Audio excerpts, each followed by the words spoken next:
السلام عليكم ورحمة الله وبركاته. الحمد لله رب العالمين والصلاة والسلام على أشرف الأنبياء والمرسلين وعلى آله وصحبه أجمعين. فقد قال الله تبارك وتعالى وهو أصدق القائلين: ولا تهنوا ولا تحزنوا وأنتم الأعلون إن كنتم مؤمنين. صدق الله العظيم.ขอความสุขสวัสดีความกรุณาปราณีจากเอกองค์อัลลอฮฺซุบฮานะฮูวะตะอาลาจงประสบแด่ท่านที่รักและเคารพยิ่งทุกท่านครับท่านทั้งหลายที่เคารพครับคงไม่เป็นการถูกต้องและสมควรแน่ๆต่อการที่เราจะนำเรื่องหนึ่งเรื่องใดมาพูดสำหรับการเจอกับรายการนี้ตรงนี้ที่นี่ในวันนี้ทั้งนี้สืบเนื่องมาจากว่าสิ่งที่เราควรพูดแล้วก็ควรที่จะได้สื่อสารกันมากที่สุดในช่วงนี้ก็คือเรื่องของการจากไปอย่างไม่มีวันกลับมาแล้วของรอมฎอนประจำปีฮิจเราะห์ศักราช1418หลายคนอาจจะคิดว่าปีหน้าก็มีมาอีกแต่นั่นไม่ใช่หมายถึงรอมฎอนปี1418แน่นอนรอมฎอนปีนี้จากเราไปอย่างไม่มีวันกลับมารอมฎอนมาอยู่กับเรา30วันเต็มๆสำหรับปีนี้รอมฎอนมาพร้อมกับการให้ทุกสิ่งทุกอย่างมากมายกายกองเหลือเกินแก่เราท่านทั้งหลายที่เคารพครับหลายคนก็มีความอิ่มเอิบกับบรรยากาศของรอมฎอนไม่ว่าจะในเรื่องของการทำบุญทำกุศลการถือศีลอดการละหมาดตะเราะวีห์การอ่านพระมหาคัมภีร์อัลกุรอานการอิสติฆฟารการขอพรท่านทั้งหลายที่เคารพครับหลายคนอิ่มใจกับการทำในสิ่งต่างๆเหล่านั้นความอิ่มตรงนี้มันเป็นความอิ่มที่จริงๆแล้วมันก็เหมือนกับความอิ่มทั่วๆไปมีอิ่มแล้วก็มีหิวโดยเฉพาะอย่างยิ่งการบริโภคบรรยากาศของเดือนรอมฎอนที่พวกเราทุกคนมีโอกาสได้บริโภคมาแล้วหลายคนมีความอิ่มเอิบแต่ในขณะเดียวกันเราก็ต้องยอมรับว่าพี่น้องของเราพวกพ้องของเราหลายคนทีเดียวมีความรู้สึกกระหายมีความรู้สึกหิวโดยเฉพาะอย่างยิ่งตรงนี้เจ้าตัวบางครั้งก็ไม่รู้ด้วยซ้ำไปว่าตัวเองกระหายตัวเองหิวเพราะว่าความอิ่มหรือความกระหายหรือความหิวที่เรากำลังพูดถึงอยู่ตรงนี้มันไม่ใช่เป็นความอิ่มความกระหายของกระเพาะแต่มันเป็นความอิ่มความกระหายของวิญญาณของเราครับท่านทั้งหลายที่เคารพครับรอมฎอนจากไปแล้วแล้วก็นำเอาสิ่งต่างๆที่รอมฎอนนำมาเพื่อหยิบยื่นให้โอกาสแก่เราเอากลับไปด้วยอย่างไรก็ตามรอมฎอนที่เราได้พูดกันตรงนี้เปรียบได้กับเดือนบวชเดือนเรียนรอมฎอนเปรียบได้กับมหาวิทยาลัยรอมฎอนเปรียบได้กับโรงเรียนรอมฎอนเปรียบได้กับกระบวนการเพื่อเสริมสร้างอีหม่านและศรัทธาให้เกิดขึ้นแก่เราจากไปแล้ววันหนึ่งที่เราควรที่จะได้พูดถึงก็คือเราสามารถที่จะประคองชีวิตของเราให้มีบรรยากาศละไม้คล้ายกับรอมฎอนละไม้คล้ายกับเดือนรอมฎอนได้หรือไม่รอมฎอนมาสอนเราไม่ใช่สอนเราให้ทำให้ได้ปฏิบัติในสิ่งที่ดีในเดือนรอมฎอนเท่านั้นแต่รอมฎอนต้องการจะสอนเราให้ปฏิบัติสิ่งที่ดีแม้ว่ารอมฎอนจะจากไปแล้วให้เรามีอุปนิสัยมีบุคลิกภาพที่ดีงามตามที่รอมฎอนได้มาสอนมาบอกแก่ชาวเราท่านทั้งหลายครับในเดือนรอมฎอนเราเคยละหมาดในยามค่ำคืนมาณบัดนี้แม้ว่ารอมฎอนจะจากไปแล้วการละหมาดในยามค่ำคืนเราก็ยังจัดเวลาเพื่อทำการละหมาดถึงแม้ว่าการละหมาดนั้นจะไม่ใช่ตะเราะวีห์ก็ตามในเดือนรอมฎอนเราสนใจกับการอ่านอัลกุรอานครับรอมฎอนผ่านไปแล้วเราก็ยังคงอ่านอัลกุรอานเรายังแบ่งปันเวลาสำหรับการอ่านอัลกุรอานอย่างน้อยวิธีปฏิบัติก็คือหลังจากละหมาดในแต่ละวักตุแล้วเราก็สามารถเปิดอัลกุรอานที่เราคั่นเอาไว้แล้วเพื่ออ่านต่อไปสักหนึ่งมื้ออะไรทั้งหมดนั้นรอมฎอนเคยทำให้เรารักในเรื่องของการทำซอดาเกาะห์ท่านทั้งหลายที่เคารพครับรอมฎอนจากไปแล้วก็ไม่ได้หมายความว่าเราไม่ซอดาเกาะห์แล้วรอมฎอนสอนเราเพื่อให้เราได้ใช้ชีวิตในรอมฎอนและรอมฎอนก็สอนเราเพื่อให้เราได้นำเอาชีวิตที่เรากระทำในรอมฎอนนั้นไปใช้ในเดือนอื่นๆด้วย ท ฟ้าแผ่นดินจะมีความเสียอกเสียใจกับการจากไปของรอมฎอนที่โอกาสอย่างนั้นไม่มีอีกแล้วสำหรับเราไม่มีแล้วจริงๆสำหรับรอมฎอน1418ฮิจเราะห์ศักราชนั้นไม่มีอีกแล้วถ้าจะมีสำหรับเราก็เป็นรอมฎอนปีฮิจเราะห์ศักราช1419ซึ่งก็เป็นเรื่องที่ไม่แน่นอนเพราะความตายหรือวันตายนั้นเกิดได้ทุกวันอาจจะเป็นพรุ่งนี้อาจจะเป็นเมื่อรืนนี้อย่างไรก็ตามขอให้เราได้ตั้งมั่นมุ่งมั่นมีความเสียอกเสียใจกับการที่เราไม่ได้บริโภคบรรยากาศของรอมฎอนอย่างเต็มอิ่มก็ดีกับความหวังที่เราต้องการอยากจะได้ทดแทนชดใช้ปรับปรุงแก้ไขรอมฎอนในปีต่อไปให้ดีไปกว่าปีที่ผ่านมาก็ดีขอให้เราได้มีความมุ่งมั่นอย่างจริงจังเพียงแค่นั้นก็เกินพอแล้วสำหรับคนที่เป็นมุมินนิยะตุลมุมินคอยรุนมินอามัลิฮีเจตนาดีของคนที่เป็นมุมินนั้นบางครั้งก็ดีไปกว่าการกระทำโดยซ้ำไปโดยเฉพาะอย่างยิ่งการกระทำที่ไม่ได้มีเจตนาทำโดยไม่ได้คิดทำเมื่อได้ทำเมื่อถึงเวลาทำก็ทำโดยไม่ได้คิดไม่ได้เจตนาในการทำนั้นเพื่ออัลลอฮฺซุบฮานะฮูวะตะอาลาท่านทั้งหลายครับมันอาจจะสายเกินไปก็ได้ที่ผมจะพูดและจะบอกกับท่านว่าในวันอีดิลฟิตรีนั้นเป็นวันที่พ่อของชัยฏอนหรือบิดาแห่งชัยฏอนอันได้แก่อิบลิสร้องกรีดกราดหวีดร้องด้วยความรู้สึกเสียอกเสียใจที่แผนการของมันต่อการที่จะทำให้มนุษย์หลงลืมทรยศต่ออัลลอฮฺซุบฮานะฮูวะตะอาลาเป็นแผนที่ล้มละลายเนื่องจากอัลลอฮฺซุบฮานะฮูวะตะอาลาได้ให้โอกาสแก่ประชากรอิสลามทุกคนณวันดังกล่าวนั้นไม่ว่าเขาจะทำความดีในรูปของการทำซอดากอฮ์ทำความดีในรูปของการมุซาฟะฮ์จับมือยะบะสลามกันล้วนแล้วแต่เป็นสิ่งที่พอพระทัยของอัลลอฮฺซุบฮานะฮูวะตะอาลาล้วนแล้วแต่เป็นสิ่งที่เขาจะได้รับพลานิสงส์อัลลอฮฺซุบฮานะฮูวะตะอาลาได้ให้โอกาสแก่ประชากรอิสลามในช่วงของวันเวลาแห่งอีดิลฟิตรีมากมายกายกองจนกระทั่งเล่ห์เพทุบายของชัยฏอนนั้นไม่สามารถที่จะหักล้างไม่สามารถที่จะสร้างความอัปยศให้เกิดขึ้นแก่ผู้ศรัทธาในอัลลอฮฺซุบฮานะฮูวะตะอาลาได้จากการใช้ความพยายามและเพียรพยายามของบิดาแห่งชัยฏอนตลอดจนทั้งสมุนอันได้แก่บรรดาชัยฏอนซึ่งมีมากมายเหลือเกินนั้นครับมันหมดโอกาสต่อการที่จะสร้างความเจ็บแสบสร้างความทุรนทุรายสร้างความสนุกสนานให้เกิดขึ้นตามกระบวนการตามแผนและตามวิธีการของมันจากตรงนี้เองมันมีความเสียใจมันหึงมันมีความรู้สึกริษยาพวกเราที่เราอยู่ในกรอบในกฎในกติกาของอัลลอฮฺซุบฮานะฮูวะตะอาลาท่านเสียงหยุดร้องของบิดาแห่งชัยฏอนหรืออิบลิสดังก้องกังวานจนกระทั่งบรรดาสมุนนั้นได้แก่บรรดาชัยฏอนทั้งหลายต่างก็จะต้องกรูมาเพื่อที่จะมาถามว่าบิดาหรืออบูลอิบลิสบิดาแห่งชัยฏอนมีใครมารังแกท่านหรือใครทำให้ท่านต้องเจ็บใจหรือใครทำให้ท่านต้องโกรธหรือพวกบรรดาสมุนชัยฏอนต่างๆเหล่านั้นต่างก็มาถามก็ได้รับคำตอบว่าไม่มีอะไรเกิดขึ้นแต่สิ่งที่มันเกิดขึ้นในวันนี้ก็คืออัลลอฮฺทรงคุ้มครองทรงให้โอกาสแก่บรรดาประชากรของพระองค์ให้มีโอกาสได้รื่นเริงในบรรยากาศที่ถูกที่ควรให้มีโอกาสได้ทำความดีและก็ได้พลานิสงส์ตอบสนองมากมายกายกองจากตรงนั้นเองเป็นเหตุทำให้โอกาสต่อการที่เราจะไปหลอกลวงบรรดามนุษย์ซึ่งเป็นบ่าวของอัลลอฮ์ให้เห็นผิดเป็นถูกให้เห็นถูกเป็นผิดเราไม่สามารถจะทำสิ่งต่างๆเหล่านี้ได้และในที่สุดบิดาแห่งชัยฏอนก็เลยได้บอกกับสมุนนั้นได้แก่บรรดาทายาทชัยฏอนทั้งหลายว่าพวกท่านทั้งหลายจงไปหาทางให้มนุษย์ได้สนุกกับความอร่อยให้มนุษย์ได้สนุกกับชะฮวะห์ให้มนุษย์ได้เป็นผู้ปฏิเสธพยศต่อต้านดื้อดึงกับอัลลอฮฺซุบฮานะฮูวะตะอาลากันในวันนี้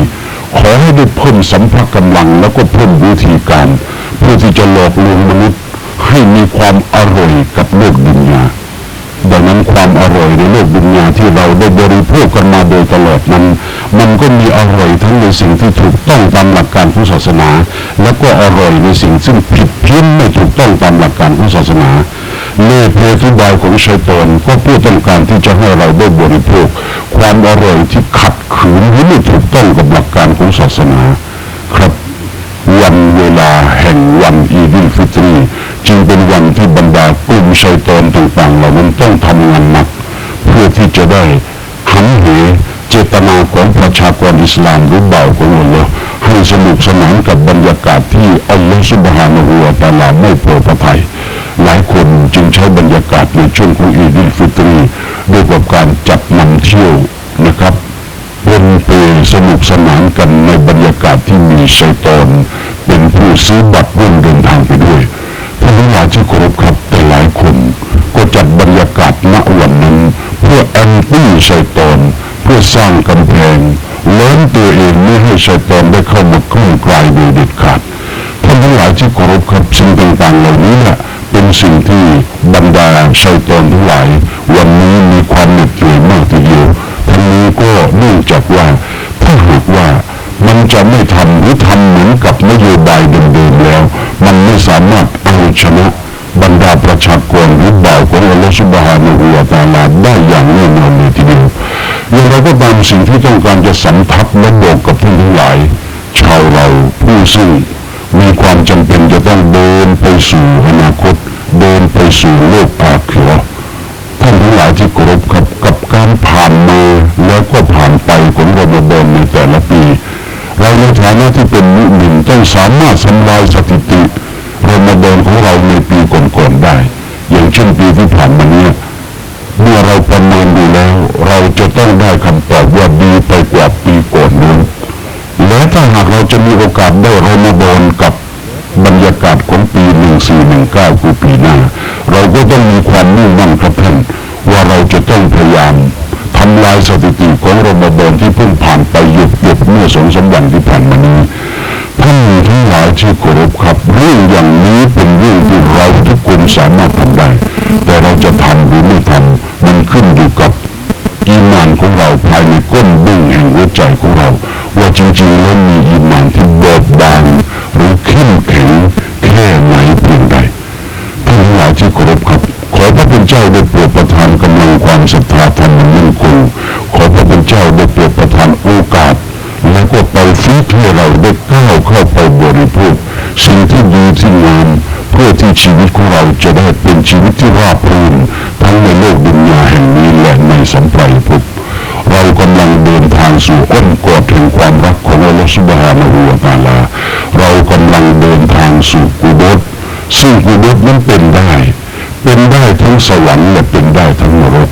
เราจึงได้ยินเวลามีการตายเกิดขึ้นผู้นำการขอพรจะขอว่าอัลลอฮุมมะจัลกับรหูเราดะตันมินริยาดิลจันนะห์วะลาตัจัลกับรหูฮุฟรตันมินฮุฟรินิรอนซึ่งมีความว่าอัลลอฮ์ได้โปรดประทานให้กุโบรของคนคนนี้เป็นส่วนหนึ่งจากสวงสวรรค์อย่าได้ทำให้กุโบรของคนคนนี้เป็นส่วนหนึ่งจากขุมนรกจึงได้ความเข้าใจตรงนี้ว่ามิติหนึ่งคือมิติหลังจากตายไปแล้วอันได้แก่ชีวิตหลังจากตายไปแล้วด่านแรกของมิติอันได้แก่มิติอาคิเราะห์นั้นมณฑลพิธีส่วนแรกก็คือหลุมศพเป็นได้ทั้งนรกเป็นได้ทั้งสวรรค์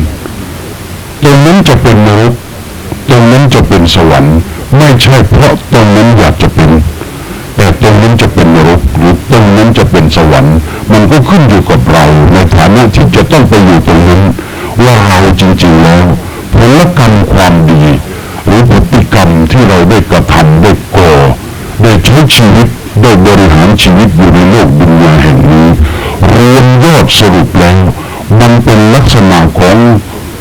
การทำงานหรือการใช้ชีวิตของชาวสวรรค์หรือการใช้ชีวิตของชาวนรกซึ่งมันแปลได้ความว่าถ้าหากว่ารวมแล้วสรุปแล้วเป็นชาวนรกกุโบรก็จะเป็นฮุฟรตุนมินฮุฟรินิรอนเป็นหนึ่งจากหลุมของนรกแต่ถ้าหากว่าเราได้พยายามทำตัวของเราพยายามประคับประคองตัวเราให้เป็นบุคคลที่อยู่ในก ติกาของศาสนากูบทของเราก็จะเป็นเราบ้างเราบตุนมินริยาบิจันนะจะเป็นส่วนหนึ่งจากสวงสวรรค์ดังนั้นตรงนั้นจะเป็นนรกหรือตรงนั้นจะเป็นสวรรค์มันอยู่ที่เราในฐานะที่เป็นอาคันตุกะของหลุมครับในฐานะที่เป็นแขกของหลุมศพในฐานะที่เป็นแขกคนใหม่ของสุสานของกุบฏเราคือคนดีหรือเราคือคนไม่ดีตรงนี้ขณะนี้เรายังสามารถที่จะทำตัวเราเองได้ให้เราเป็นคนดีหรือให้เราเป็นคนไม่ดีเราทำได้คนทุกคนสามารถทำดีได้และคนทุกคนก็สามารถทำเลวได้แต่ปัญหาอยู่ตรงที่ว่าเราจะทำอะไรถ้าเราสนุกสนานเราเพลิดเพลินเราไม่พยายามโยงใยชีวิตของเราอยู่ในกรอบของศาสนาชีวิตของเราก็จะเป็นชีวิตของชาวนรกชีวิตของเราก็จะเป็นชีวิตของชาวอเวจีซึ่งจะไม่เกิดผลดีอะไรกับเราเลยณวันนั้น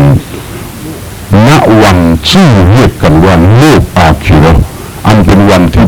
มันคือวันสุดท้ายของโลกดุนยาหยุดการหายใจณวันนั้นต่อไปเป็นวันแห่งโลกอาคิเราะห์ท่านทั้งหลายที่เคารพครับไม่ต้องทำอะไรอีกแล้ววันหลังจากตรงนั้นไม่ต้องละหมาดแล้วไม่ต้องบวชแล้วไม่ต้องทำฮัจญีแล้วไม่ต้องสวดกรแล้วสบายแล้วแต่สบายตรงนั้นเราอย่ามองแต่เพียงว่าสบายไม่ต้องทำสิ่งต่างๆเหล่านี้แล้วท่านทั้งหลายที่เคารพครับไม่ต้องทำถ้าหากว่าไม่ต้องทำแต่เราเคยทำเราก็ได้ดีแต่ถ้าหากว่าไม่ต้องทำเนื่องจากความขี้เกียจเพราะอยู่ในดุนยาก็เคยขี้เกียจเราก็จะต้องพบกับแขกที่เราไม่ได้รับเชิญแขกที่เราไม่ได้เชิญอันได้แก่มุงกัดนาเกตตลอดจนทั้งหลุมศพของเราก็จะเป็นอุฟรดังกล่าวแล้วในตอนต้นสำหรับแขกที่เราไม่ได้เชิญอันได้แก่มุงกัดนาเกตเมื่อมาเจอกับเราก็จะสอบสวนแล้วก็จะถามเราถึงจุดยืนของเราในขณะที่มีชีวิตอยู่ในโลกดุนยาว่าเรามีจุดยืนอย่างไรในตรงนั้นไม่มีใครช่วยเหลือเราได้อีกแล้วيوم لا ينفع مال ولا بنون إلا من أتى الله بقلب سليم วันนั้นเป็นวันที่ไม่มีประโยชน์อันใดอีกแล้วลูกก็ไม่มีประโยชน์หลานก็ไม่มีประโยชน์ทรัพย์สินก็ไม่มีประโยชน์อีกแล้วนอกจากหัวใจของเราที่บริสุทธิ์ที่ผ่องแผ้วที่กลับไปสู่อัลลอฮฺซุบฮานะฮูวะตะอาลาเท่านั้นท่านทั้งหลายที่เคารพครับในโลกดุนยาแห่งนี้เรารักเราผูกใจเราสนใจกับสิ่งต่างๆมากมายกายกองถ้าหากว่าเราจะแบ่งภาพรวมทั้งหมดของสิ่งที่เราถูกใจใส่ใจและผูกพันอยู่กับมันเป็น3ประการประการที่1ก็คือพี่น้องของเราพวกพ้องของเราคือมนุษย์ประการที่2ก็คือเรื่องของทรัพย์สินเงินทองประการที่3ก็คือเรื่องของอามัลอิบาดัตเราผูกพันตัวเองอยู่กับญาติโกโหติกาเราผูกพันตัวเราเองอยู่กับทรัพย์สินเงินทองเราผูกพันตัวเราเองอยู่กับการทำอามัลอิบาดัตมีอะไรบ้างจาก3อย่างนี้ที่จะไปกับเราไปในโลกอาคิเราะห์ด้วยไปอยู่กับเราในหลุมฝังศพด้วยไม่ใช่เงินไม่ใช่ลูกหลานเงินนั้นหรือทรัพย์สินนั้นหรือในทันทีที่เราตายมันก็กลายเป็นมรดกญาติโกโหติกาลูกหลานเหลนของเราเมื่อเราตายเขาก็จะอาบน้ำให้แก่เรานำเราไปกระฝันนำเราไปละหมาดแล้วก็นำเราไปฝังเสร็จแล้วเขาก็จะเดินออกมาจากเราแต่สิ่งที่จะอยู่กับเราในมิติอันโดดเดี่ยวในหลุมฝังศพนั้นก็คืออามัลอิบาดัตนั่นก็คือคุณงามความดีใครจะช่วยเราได้ถ้าเราไม่ได้ทำเอาไว้คนในกุโบร์ไม่ต้องทำอะไรอีกแล้วแล้วก็ไม่ได้อะไรอีกแล้วนอกจากสิ่ง3ประการต่อไปนี้ท่านนบีได้บอกเอาไว้ว่าอิซามาตับนูอาดัมอินก็ตออามัลุฮูอิลลามินซาลาซินเมื่อลูกหลานอาดัมหรือมนุษย์ได้ตายแล้วการงานต่างๆของเขาก็ไม่ต้องทำอีกแล้วหมดจบกันเพราะเวลาทำไม่มีแล้วแต่สิ่งที่เขายังได้รับประโยชน์จากงานที่เขาได้ทำไว้ในขณะที่เขามีชีวิตอยู่ในโลกดุนยาก็คือ3ประการด้วยกันประการที่1ก็คือวะลาดินซอลิฮินวะดูละลูกที่ดีขอพรให้ประการที่2ก็คืออิลมินยุนตะฟะอุบิฮิความรู้ที่ให้ประโยชน์ประการ การที่สามก็คือซอดะกอตินจาริยตินการซอดะกอหรือการทำทานที่มีลักษณะต่อเนื่องอย่างเช่นการสร้างมัสยิดการสร้างโรงเรียนการสร้างสาธารณประโยชน์ที่ประชาชนหรือผู้คนสามารถได้รับประโยชน์จากการกระทำนั้นเมื่อเราก็ทำสิ่งต่างๆเหล่านั้นเราก็จะได้รับประโยชน์ต่อไปนานเท่านานเลยทีเดียวไม่มีประโยชน์อันใดจากสามประการนี้ดีไปกว่าความรู้ท่านทั้งหลายครับอิลมุนยุนตะฟะอูบิฮิอิลมุนยุนตะฟะอูบิฮิความรู้ที่มีประโยชน์รู้แล้วเราก็นำมาปฏิบัติรู้แล้วเราก็สอนต่อไปถ้าเราไม่มีความรู้เราก็ไปศึกษานะครับเพื่อนำเอาความรู้นั้นมาปฏิบัติและเพื่อนำเอาความรู้นั้นมาสอนต่ออย่างนี้เรียกว่าความรู้ที่มีประโยชน์หลายคนในอดีตบัพชนของเราบรรพบุรุษของเราเขาเป็นคนที่มีความรู้เขาได้สอนเขาได้บอกต่อมาแล้วคนในสมัยนี้ก็ได้จัดดำเนินการตามเจตนารมณ์ของคนในอดีตนั้นท่านทั้งหลายที่เคารพครับเรื่องอย่างนี้เป็นเรื่องที่เราก็มีสิทธิ์ที่จะมีโอกาสได้รับซอดะกอฮ์ญาริยะห์ซึ่งเป็นซอดะกอฮ์ญาริยะห์ชั้นดีที่สุดเนื่องจากว่ามันจะยืนยาวถาวรอมตะและนิรันดร์การเราสร้างสิ่งนั้นสิ่งนี้อย่างเช่นสร้างเขื่อนกั้นน้ำมันมีผุมีพังแต่สร้างคนให้ความรู้แก่คนมันไม่ผุไม่พังยิ่งให้ก็ยิ่งได้แล้วก็ยิ่งได้ทบทวีคูณจนกระทั่งไม่สามารถที่จะคำนวณได้ว่ามันพอกพูนมันมากมายกายกองเพียงใดสำหรับความรู้ที่เราได้หยิบยื่นต่อไปและบุคคลเหล่านั้นก็นำไปปฏิบัติแล้วก็หยิบยื่นกันต่อไปทีละทอดอย่างนั้นท่านทั้งหลายที่เคารพครับเราอาจจะเป็นบุคคลที่ไม่มีความรู้เราก็สามารถที่จะเข้าในกลุ่มนี้ได้ด้วยกับการให้การสนับสนุนผู้ที่มีความรู้ไม่ว่าจะเป็นในเรื่องของการสร้างโรงเรียนสร้างสถาบัน